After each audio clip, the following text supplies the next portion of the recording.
ये संसार की तस्वीरें ही तो तूने दे रखी थी, ब्रह्म तू सामने आ गया तो इन तस्वीरों से मेरा क्या प्रयोजन है।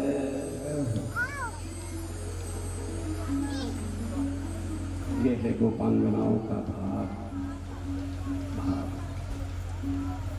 आज भगवान ने कहा, देवियों आपके प्रेम का हम बड़ा सम्मान करते हैं, लेकिन आज तुम चली जाओ। अश्विनी की जो दिव्य पूर्णिमा होगी, जिसको हम शरद पूर्णिमा कहते हैं, तब हम आपको बुलाएंगे। आज दिव्य शरद पूर्णिमा की रात आई है। भगवान ने पुनः वंशी का निनाद किया। इतना दिव्य वंशी का निनाद सुनकर के समस्त गोपांगनाएं इकट्ठी हो गई और आकर के भगवान कृष्ण को घेर करके खड़ी हो गई। गोपियां रास के प्रसंग के लिए तैयार हो रही है। समस्त गोपांगनाओं ने यमुना के कुलिन में निधि वन में जाकर के भगवान कृष्ण को, कोई भगवान की कृष्ण के चरण को पकड़ करके बैठ गई, कोई कंधे पर हाथ रख करके कोई उनका मुकुट सवारने लग गई, तो किसी ने हाथ को पकड़ लिया, कोई चरण दबाने लग गई, कोई कहते हैं कमर पर भगवान के हाथ, भगवान की कमर पर हाथ रख करके खड़ी हो गई और दिव्य रास मंडल का निर्माण हुआ है महाराज। और जब इस रास मंडल का निर्माण हुआ तो भगवान ने अपनी माया का विस्तार कर दिया। दिव्य वेणु का निनाद किया है। गोपियां कह रही हैं, आज साक्षात पर ब्रह्म परमेश्वर मेरा पति बन करके आया। द्वे द्वे गोपी बीच बीच माधव, एक गोपी इधर है एक गोपी इधर है, बीच में भगवान कृष्ण के हाथ को गोपी मंडल मंडित। जैसे संसार में ब्रह्म और जीव का मिलन हो रहा है, संसार में सिर्फ प्रकृति और परमेश्वर रह गया। जैसे लाली मेरे लाली जित देखो तितलाल, लाली देखन में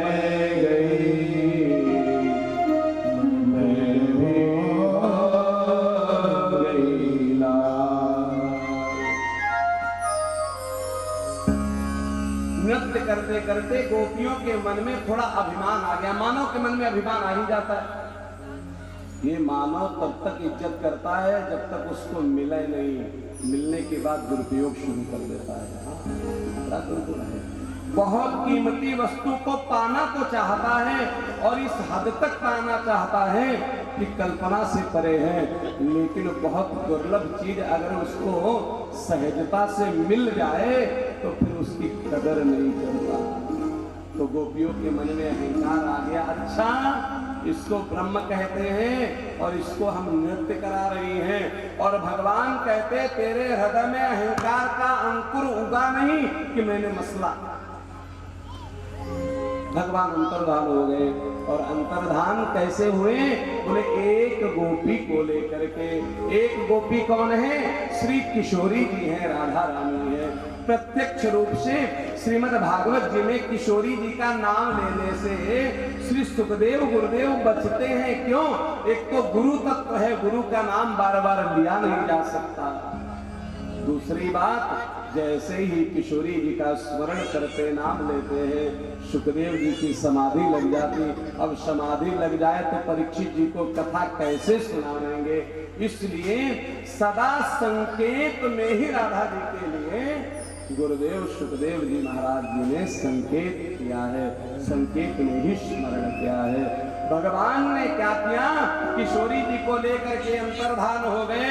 अब तो समस्त गोपियां विलाप कर रही हैं, हे नाथ रमण पेष्ठ क्वासी क्वासी महाभुज।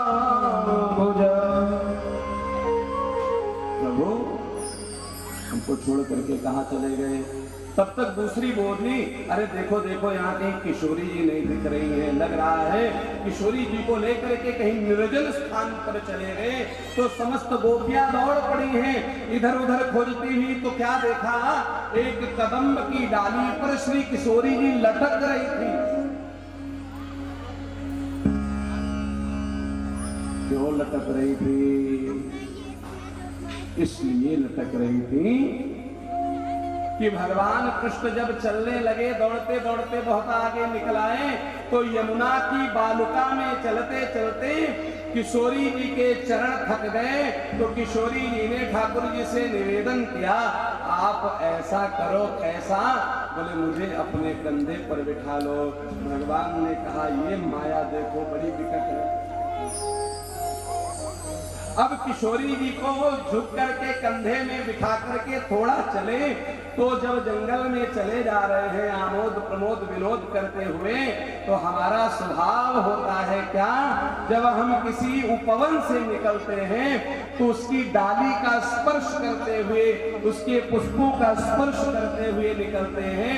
तो एक कदम की डाली आई तो राधा जी ने उस डाली को पकड़ लिया।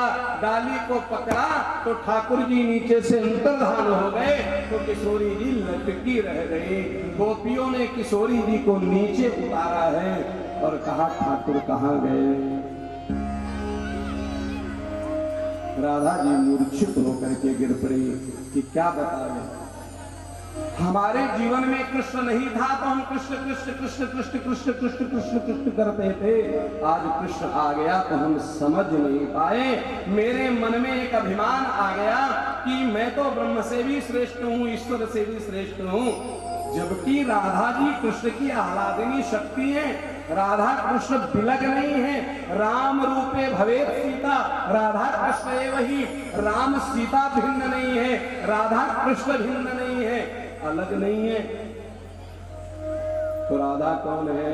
बोले गोलोक धाम में भगवान श्री कृष्ण जी एक दिन अपने स्वरूप का दर्शन कर रहे थे, और दर्शन करते करते कभी कभी लोगों को लगता है, अरे आज हम कितने सुंदर लग रहे। भगवान ने कहा, आज मैं कितना मनोहर लग रहा हूँ, लेकिन क्या बताऊं, प्रेम करने के लिए दो चाहिए होते, मैं अकेला हूँ। उसी समय राधा रूप से गोविंद ही प्रकट हो गए। बोले राधा रानी सरकार की। आज उस किशोरी जी को जब अभिमान आ गया तो मार्ग में छोड़ करके भगवान अंतर्धान हो गए। अब तो समस्त गोपियां पुनः घूमती हुई इधर उधर भ्रमण करती हुई आई हैं। पुनः पुलिनमागत्य कालिन्द्याः कृष्ण भावना समवेताः जगुः कृष्णं तदा गमनकाक्षिणा। हे नाथ रमण श्रेष्ठ वासी वासी महाभुज। हे प्रभु कहाँ चले गए आपके बिना? मेरा जीवन निरर्थक लग रहा है महाराज। यमुना कहीं तूने कान्हा को छिपा तो नहीं लिया? ये वृंदा तुलसी तूने कहीं मेरे है? लेकिन नहीं नहीं नहीं नहीं, यमुना तू कैसे छिपाएगी? तू भी तो दुखी प्रतीत हो रही है। वृंदा तू भी तो मुरझा गई उस कृष्ण के वियोग में महाराज। गोपियां विलाप करती हैं, कृष्ण अगर छोड़ करके जाना था तो काली दह में मर जाने देते। वो अघासुर बकासुर प्रलंबासुर अरिष्टासुर धेनुकासुर इन असुरों के द्वारा मुझे मरवा देते, खा जाने देते। लेकिन एक बात बताऊं, आप बाह छुड़ा करके तो जा सकते हो, लेकिन मेरे दिल से नहीं जा सकते। लेकिन एक बात बताओ, बोले क्या?